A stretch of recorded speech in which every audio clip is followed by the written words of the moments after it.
En route pour Berlin, Khalifa Haftar s'est arrêté en Grèce en secret. Le dirigeant des forces basées dans l'est du pays qui ont essayé de prendre le contrôle de Tripoli a rencontré à Athènes plusieurs responsables, dont le ministre grec des Affaires étrangères, Nikos Dendias.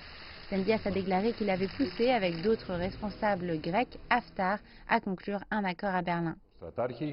Nous encourageons le commandant à participer de manière constructive au processus de Berlin et dans ce cadre à œuvrer à l'instauration d'un cessez-le-feu et au rétablissement de la sécurité en Libye. Les autorités grecques ont vivement déploré le refus opposé à la participation de la Grèce dans les pourparlers.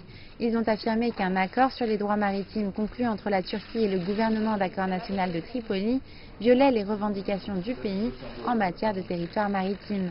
La Grèce est l'une des nombreuses forces extérieures qui soutiennent Khalifa Haftar et ses forces orientales et considèrent que le GAN est illégitime. La diversité des intérêts internationaux est l'une des raisons pour lesquelles certains analystes n'ont guère d'espoir dans le sommet de Berlin. La conférence de Berlin n'est peut-être pas une solution car la complexité entre les parties est évidente. En début de semaine, Khalifa Haftar a renoncé à un autre accord de cessez-le-feu à long terme orchestré par la Turquie et la Russie.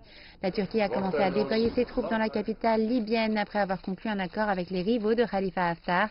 Toutefois, après avoir exhorté Moscou qui soutient Haftar à la suivre, Ankara a favorisé le cessez-le-feu à court terme actuellement en vigueur. L'objectif de l'Allemagne est de prolonger la trêve indéfiniment. Toutefois, la solution reste controversée, même entre les alliés occidentaux, dont la France et les États-Unis, qui seront représentés au sommet. Paris et Washington soutiennent Haftar et le président français M. Macron a présidé par le passé des négociations dans l'espoir que les deux parties parviennent à un accord de partage du pouvoir, mais sans succès. Toutefois, les diplomates qui ont été informés des entretiens à Berlin ont déclaré qu'il n'y aurait pas de discussion sur un accord de partage du pouvoir. L'objectif de cette série de pourparlers sera de mettre fin au siège de la capitale libyenne.